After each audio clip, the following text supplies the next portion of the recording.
गैर अखलाकी और जहनी और अखलाकी पस्ती बरकरार रही है माशाल्लाह।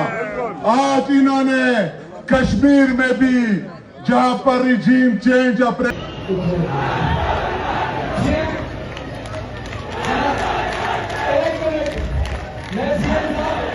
आपसे ये गुजारिश करते हैं हमारे एमपी साहब को